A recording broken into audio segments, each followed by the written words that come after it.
മാഷെ, മാഷ് ഇന്നലത്തെ വാർത്ത അറിഞ്ഞോ?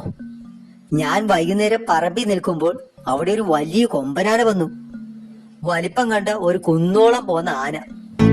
അയ്യോ, എന്നിട്ട് നീ എന്ത് ചെയ്തു കൂട്ടാ? ഓടി രക്ഷപ്പെട്ടോ? ഞാൻ എന്തിനു ഓടണം?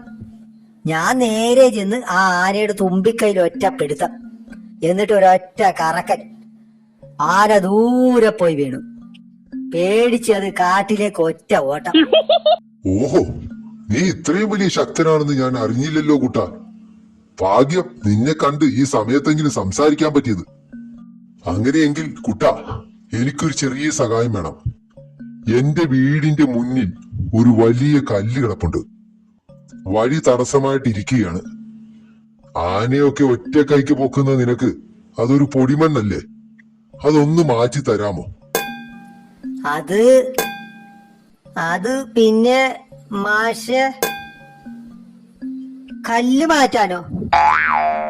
അത് ഞാൻ എന്റെ കൈക്ക് ഇന്നലെ ആനയെ പൊക്കിയപ്പോൾ ചെറിയൊരു ഉളുക്ക് വീണു. അതുകൊണ്ട് കല്ല് പൊക്കാൻ പറ്റില്ല മാഷെ. അപ്പോ ആനയെ പൊക്കിയപ്പോ ഉളുക്കാത്ത കൈ ഒരു ചെറിയ കല്ല് മാറ്റാൻ പറഞ്ഞപ്പോ ഉളുക്കിയല്ലേ?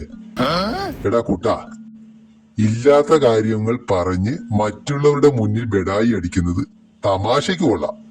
പക്ഷെ അത് നമ്മളെ പിന്നീട് വലിയ ചതിക്കുഴികളിൽ കൊണ്ടു ചാടിക്കും. നാണക്കേടായി. ആ മാഷിന്റെ മുമ്പില് ഈ ബെഡായി ഒന്നും അടിക്കണ്ടായിരുന്നു.